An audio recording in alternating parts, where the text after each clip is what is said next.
This may be, I don't know, a little difficult for you to wrap your minds around given the way that I look. But believe it or not, I am not a regular patron of buffet restaurants. There's a couple of reasons as to why that's the case. And first off and foremost is that it is really expensive nowadays to take a family of four to a buffet. They've really upped their prices a lot. I mean, everything is more expensive these days, but buffets may be a little bit higher. The other reason is that there have been not one but two occasions where I have visited a buffet restaurant and said buffet restaurant has closed within a week of my visit. And once is unusual, twice is the beginning of a pattern. It's hard not to take it personally. But on the super rare occasions where I do go to a buffet these days, my mindset is not so much that I want to eat the food that's there. My mindset is I want to get my money's worth out of this meal. And so because of that, there has to be a little bit of a strategy that's involved in going to a buffet. Now, I want to preface this by saying this is going to sound like the rantings of a gluttonous maniac. But it's not. This is more about economics. If I'm dishing out $28 a plate, I'm going to get my $28 worth out of my food. So when you go to a buffet restaurant, feel free to take these tips because these are just some things that I've learned over the course of my life in visiting buffet restaurants. First off, when you get to the buffet restaurant, you have to be thinking about what does this buffet have to offer that I can't get on a regular basis? And that's where you're going to want to kind of camp out yourself. Primarily, you're going to want to stay focused on meat. This is going to be a very protein-heavy meal. You're going to find out why here in just a few minutes. But you want to stay for things like ribs or steak or fried chicken or chicken wings or shrimp. If they've got a carving table, you want to go to that carving table. Now, here's what I've learned in going to said carving tables is that you'll go there and the person there has been trained to cut off one slice of meat and give you that one slice of meat. But last I checked, the sign outside says all you can eat. And I found that if you just stay there, staring at that person, holding your plate out, they'll keep cutting. Trust me. Now, if you're like me, you like seafood. But seafood at a buffet can be a little bit tricky. My hesitation there is always that the longer that the seafood has sat out, the more it begins to taste and resemble the texture of shoe leather. So what you want to do is you want to kind of keep your eye on that. You want to wait for one of the workers to come out and bring out the fresh stuff. If you get the fresh stuff, it's good. You want to probably, you can eat the fried fish and stuff. That's probably okay no matter how long it's been sitting out. But you kind of want to avoid fried stuff because the more of that batter that you eat, the more full you're going to get faster. Have I lost anybody yet? I mean, this is already kind of crazy, right? We haven't even gotten to the side dishes yet. If they've got crab legs, though, stay at the crab legs. Trust me, it's worth the effort, and it is really expensive to get. Have you ever bought crab legs? Crab legs alone are like $50 a pound. So if they're serving crab legs in an all-you-can-eat buffet, that's where you make your money back. Side dishes can be kind of tricky. In fact, you want to probably avoid side dishes for a while. The reason being is because simple. Side dishes are and always have been designed to get you full without meat. Meat has always been more expensive than side dishes, so side dishes exist for the sole purpose of filling you up. So for my advice, don't get side dishes until you're on plate 5. No sides till 5. You can thank me later. When it comes to desserts, go nuts. It's desserts. So, whatever you feel like, do that. But if there's one area of the buffet that you want to avoid, like it has got the plague at it right there, it's the salad bar. Now, don't get me wrong, I like vegetables. Vegetables are good. They're good for you, all that good stuff. But no salad ever made at a salad bar ever costs any more than $1.40. We're here for money, not for filling up, right? All the salad is empty calories that get your belly full, and next thing you know, you spent $28 on a meal that cost you maybe $10. Think about it. Again, it's not about the food, it's about the money that goes into it. So you want to avoid the vegetables as much as you possibly can because salads are just simply there to fill you up. And frankly, when there's the option for much better tasting, more appealing food available, why would anyone stick to just vegetables? That's why I think that Daniel and I probably wouldn't get along. I mean, there's a lot of reasons why Daniel and I probably wouldn't get along. But particularly when we talk about Daniel in our text today, in Daniel chapter 1. This is an area where I don't agree with Daniel. Last week, let me give you a little bit of a background here. I'm getting a little ahead of myself. When we get to Daniel chapter 1, I want to give you a little backdrop of what's happened. Now, last week we alluded to the idea that the nation of Israel had divided itself. After the death of King Solomon, there were two different guys who wanted to claim after the throne, and this resulted in a bloody civil war that resulted in the nation of Israel being split into two. There was Israel, the northern kingdom, and there was Judah, the southern kingdom. Now, these two kingdoms weren't exactly on the best of terms, but each one of them had a lot of things going on for them. First off, these nations were founded by God himself.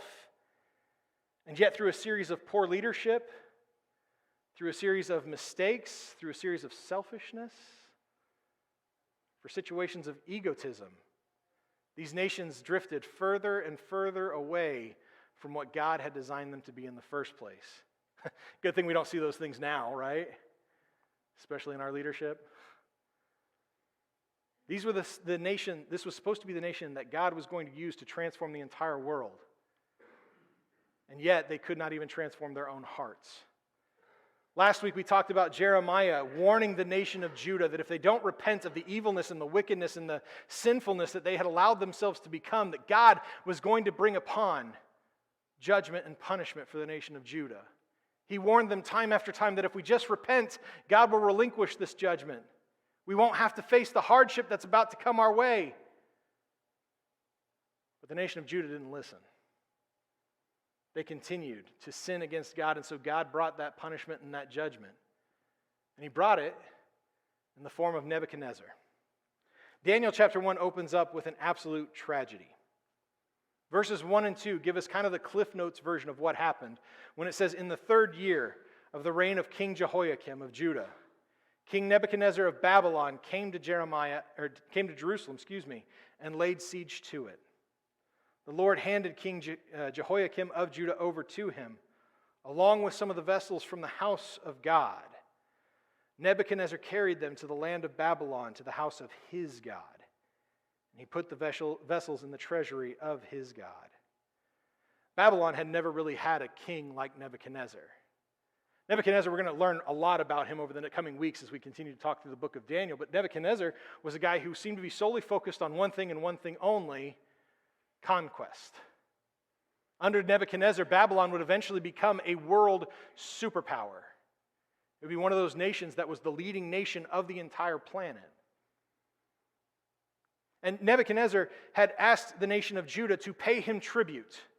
And by doing so, they would allow themselves to still live under their own king and under King Jehoiakim and still exist in the way that they were traditionally focused on. All they had to do was pay him a monthly or annual stipend, to pay him some sort of a tribute for that. But King Jehoiakim, well, he didn't like that. And so King Jehoiakim, as a way to try to get away from Babylon, he aligned himself with Babylon's chief enemy, the nation of Egypt. Now, Nebuchadnezzar was rightfully upset about this. Babylon and Egypt had never really gotten along before, and so Nebuchadnezzar knew he had to let this be punished. He had to show not just Judah, but show the entire world that it was probably better if they just get under his thumb, that if they follow along with his rule. And so Nebuchadnezzar led an entire army of Babylonian soldiers into Jerusalem itself, the heart of Judah, the nation's capital, but more than that, the city of the house of God. And they were vicious. They destroyed the walls surrounding the building, or surrounding the entire city. They burned homes. They slaughtered hundreds of people. Those they didn't kill, they took captive and brought them back with them to Babylon. But more than that, they destroyed the temple of God built by Solomon himself. This beautiful palace that was dedicated solely for God. First, they raided it. They went in, they took everything that they could. Anything that was even remotely valuable, they took it out. Gold, silver, bronze, whatever it was that they could find in there that had any sort of dollar amount to it, they ripped it. And then in a moment that had to be traumatizing for an entire generation of Israelites, something that would have long-lasting effects afterwards, they brought it down to the ground. The whole building like it was never there before. This is more than the destruction of a beautiful piece of architecture. This is more than the destruction of a landmark that is there in the city. This is a loss of hope. Because the house of God, the house that houses the holiest of holies, is gone. Wiped off the face of the planet. And if that wasn't bad enough, as the captives were brought back to Babylon, they had to watch as Nebuchadnezzar took the ornaments and the vessels and the things that they had used in worship to God, and he placed it in the home of a false god. An indignity that had to just completely make them bitter towards Nebuchadnezzar. Every Judite wanted to just kill this king, to move past it. But understand, Nebuchadnezzar wasn't a dummy. In fact, he may very well have been one of the smartest kings in the entirety of world history. Because Nebuchadnezzar got it in his mind, it's fine to conquer these people for right now. It's fine to take these captives and rip them away from their land. But they might get mad. They might start an uprising. So while I've conquered them now, how do I keep them conquered? How do I make them not only happy to be conquered, how do I make them enjoy it to the point where they train their own children in what it's like to serve in Babylon? And his solution was fairly simple. We see it in verses 3 and 4. Here's what it says. It says, the king ordered Ashpenaz, his chief eunuch, to bring some of the Israelites from the royal family, from the nobility, young men without any physical defect, good-looking, suitable for instruction in all wisdom, knowledge, perceptive, and capable of serving in the king's palace. He was to teach them the Chaldean language and literature. The way that you keep a nation conquered is you win over their kids. You get their kids to come into your home to learn the best education they could possibly get for themselves. You teach them to love Babylon. You give them high and powerful positions within your organization. Somebody else had the same idea in history. Remember who it was? Hitler. Hitler won over the nation of Germany by doing so by winning over the youth first. Because he knew that if he could get them on his side, that they'd teach their kids, and so on and so forth, to live in this way. So you know that everything is going to work out perfect for Nebuchadnezzar in the long run, right? Among those young men that were brought into Nebuchadnezzar's palace, there were 4 kids, 4 guys who weren't really happy about the situation, 4 kids who actually found a way to rebel against Nebuchadnezzar. See, in those 4 men, we would come to know them as Shadrach, Meshach, Abednego, and Daniel. And the way they chose to rebel, I find a little different. See, the middle of verse 5, it gives us an illusion that the king not only wanted to win over these kids by giving them great positions, he wanted to win them over in the best way there is to win teenage boys over, by their stomach. Because verse 5 tells us that they were given daily provisions from the royal food and from the wine that he drank. Now, I don't know Nebuchadnezzar personally. I never had an opportunity to meet the guy. But I'm going to guess if you're the leader of a growing superpower in the world, you're not just eating Spam and Kool-Aid. Right? They're being given the best food possible to them. I've spent a large portion of my career working with teenage boys. Let me tell you about teenage boys. They will eat anything, and I mean anything. Usually on a dare, but they'll still eat it. All right? They're weird, they're gross, they're smelly. I love them. They're fantastic. But there's not much that you put in front of it. But if you give teenage boys good food, you're their best friend forever. They love you. It's amazing what a $10 pizza can get you with a teenage boy. And yet, this was the kind of stuff that they were given was the best stuff available to them, the king's food, the king's wine that he drank. If you're going to win them over, this should be the way to do it. And yet, for Daniel and his friends, they didn't want to do that. Verse 8 actually tells us Daniel makes a request of the guy who was placed in charge of him. It says, Daniel determined that he would not defile himself with the king's food or with the wine that he drank. So he asked permission from the chief eunuch not to defile himself. This is an unusual thing because, again, we're seeing a teenage boy who's refusing to eat. Now, when I was a teenage boy, if it was in the house and nobody put their name on it, and sometimes if they did put their name on it, it was gone. Right? As soon as I got home from school, if I could find it and it wasn't nailed down, it's mine. I came by this body very naturally. And yet, Daniel and his friends are choosing to refuse some of the best food that's ever been given to them. So much so to the point that he asked the chief eunuch, the guy who's in charge of them, can we just get away from this delicious and tempting and alluring food? Now, I have to ask this question. I think we all have to ask this question at some point in time. How in the world are four teenage boys turning down food of all things? Now, as I was studying this and trying to research this, I came across 3 different reasons as to why that might be the case, why they would turn this food down.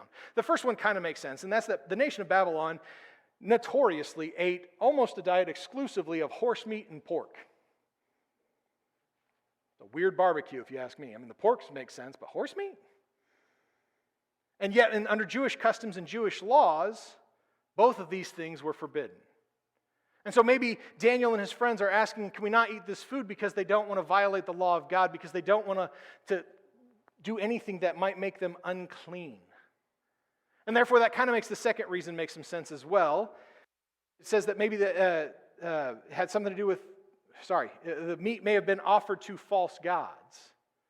That it may have been done in sacrifice to another god beyond the God of Israel. And so because of that, it would also be considered unclean by Jewish customs. So maybe they didn't want to do that. So they didn't want to eat it because it might have been sacrificed to false gods. They didn't want to eat it because it was horse meat and pork. Because pork was still considered unclean all the way up until Peter had his vision in the book of Acts. In fact, Jesus, thank you so much for giving Peter that vision so that we could have the gift of bacon. Amen. But the third reason that I found is actually the one that I tend to think is probably the right one. Because it kind of falls in line with everything else that we know about Daniel later on. It's the most intriguing and most plausible, and that's that by accepting the king's food, it would mean that Daniel was accepting the king's patronage and his friendship. That makes sense to me. Because sharing a meal with somebody matters, does it not? I don't know about you, but I don't share too many meals with people I don't care about. With people that I don't like. With people who I don't think are special to me in some way, shape, or form, or people that I hope will become special to me. Sometimes meals are great ways for growing friendship. I love Aaron. We've had a lot of meals together. We need to get some Mexican food this week, dude. I know I said that last week. We got to do it this week. Okay. But we don't share a lot of meals with people who we don't consider to be our friends. It matters to us. And so if Daniel is accepting this meal that's provided to him by the king of Babylon, he's accepting the situation. But Daniel remembers what happened. He remembers that feeling of watching the temple of God turn to dust. And he doesn't in any way, shape, or form want to align himself with the king who made that happen. So he chooses to rebel in this way by refusing the king's food. It's showing that he will not be dependent on the king of Babylon. Instead, he's going to choose to remain dependent on the king of heaven and earth.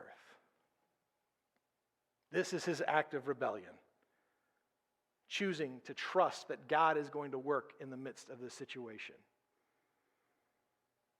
But understand that this solution is not exactly something that the eunuch really feels good about. This is an awkward situation for him, right? I mean, he's been placed in charge of this brand new program by King Nebuchadnezzar. It's his responsibility to make sure that these young men are not only taught, but also well fed, that they're taken care of. And so if these guys are refusing to eat, I don't know about you, but if you stop eating, it's not going to go good.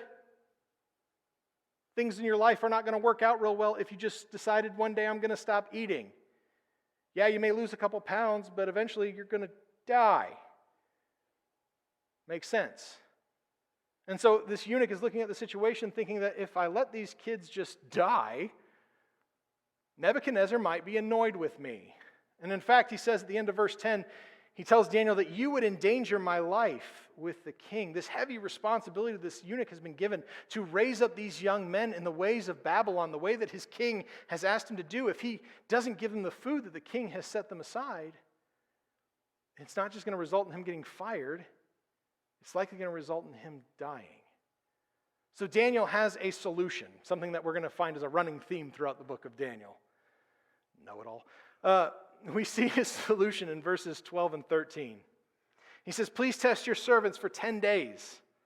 Let us be given vegetables to eat and water to drink. Then examine our appearance and the appearance of the young men who are eating the king's food. And then deal with your servants based on what you see. So not only are these teenage boys refusing really great food, they're asking for vegetables. Have you ever known a teenage boy to ask for vegetables? Because I haven't. This doesn't make any sense to me.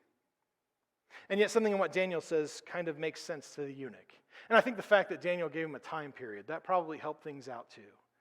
Because the eunuch knew at the very least they're going to eat something, and that's good. But at the end of 10 days, they don't look as healthy as the rest of them, we can stop this whole program. Great, I can live with this. So the eunuch agrees to this situation. He agrees with Daniel to make this sort of thing happen. And so for 10 days, Danny and the boys ate nothing but vegetables and drank nothing but water. I mean, I could only eat so many carrots before it gets boring. And yet that's what they did for 10 full days. This eunuch has placed a lot of trust in Daniel. He's trusting that Daniel might know what's best for himself here. And Daniel is trusting that God is going to work in the midst of this. That by Daniel choosing to be dependent on God, God is going to remain faithful to him in this. And that's exactly what God does. Because when the 10-day period is over, not only does Daniel and his friends, not only do they look great, they look better than all the other kids. That's got to go to your head a little bit, right? Especially as a teenage boy. They look fantastic. They're healthy. Their minds are just sharp as tacks. They're ready to go.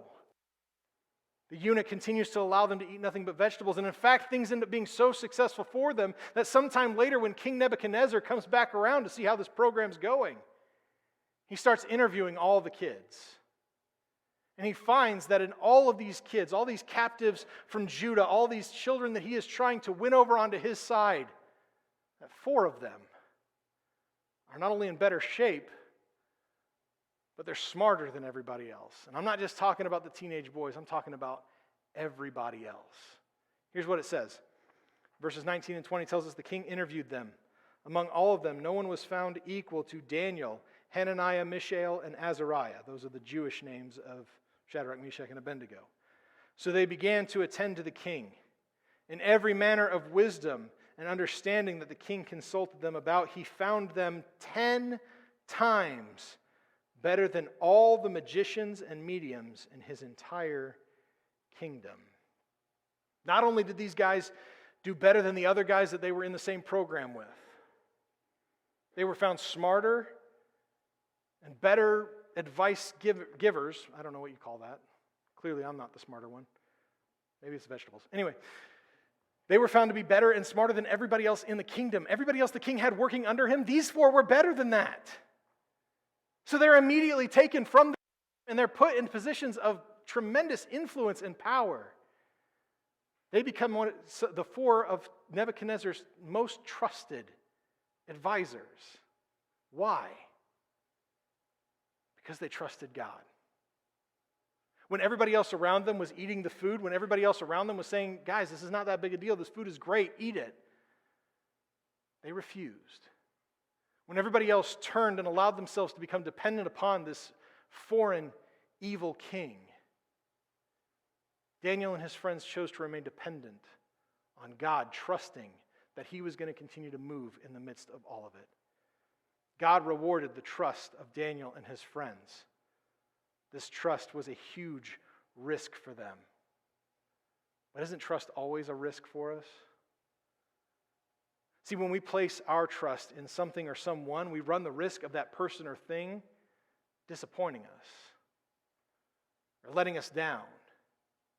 And I can't speak for you, I can only speak to myself. I've been let down more times than I care to recount because I put my trust in the wrong person or in the wrong thing.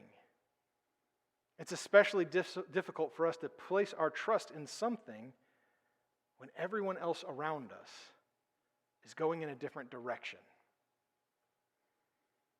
When everybody else around us is going one way, it is hard for us to trust that going the opposite direction is the right way to go. It becomes nearly impossible. I got to think that at some point in time, Daniel and his friends, they kind of wavered somewhere in that 10-day period as they're watching all their friends gorge themselves on this delicious smelling food. There had to be at least a part of them that thought, you know what, are we on the right path here? Is what we're doing the right thing to do?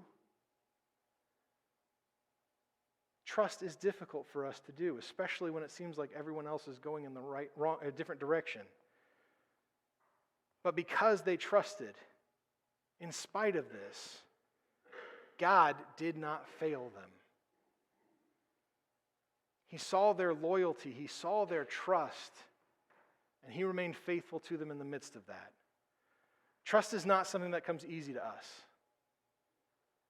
especially when we're talking about placing our trust into something we cannot see, or we cannot feel, or we cannot listen to. And yet that's what God calls us to do. To place our trust in Him in spite of a world that is more and more abandoning Him. To remain trustworthy of God because He is worthy of that trust. We cannot let our trust in Him waver. And I believe that we will see that trust in Him rewarded. I don't know how that reward is going to come. I don't know how that trust is going to be fulfilled. But I believe we will see it. We're going to see that trust is an underlying theme in the entire life of Daniel. My hope is that by the time we get to the end of this study, as we get to the end of looking at this series, that both you and I will begin to see that trust in God is always the right choice.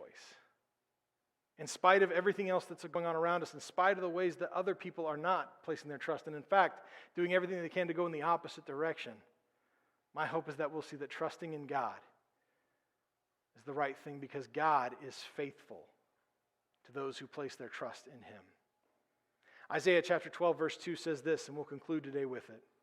It says, "Indeed, God is my salvation. I will trust Him and not be afraid, for the Lord Himself, is my strength and my song. He has become my salvation."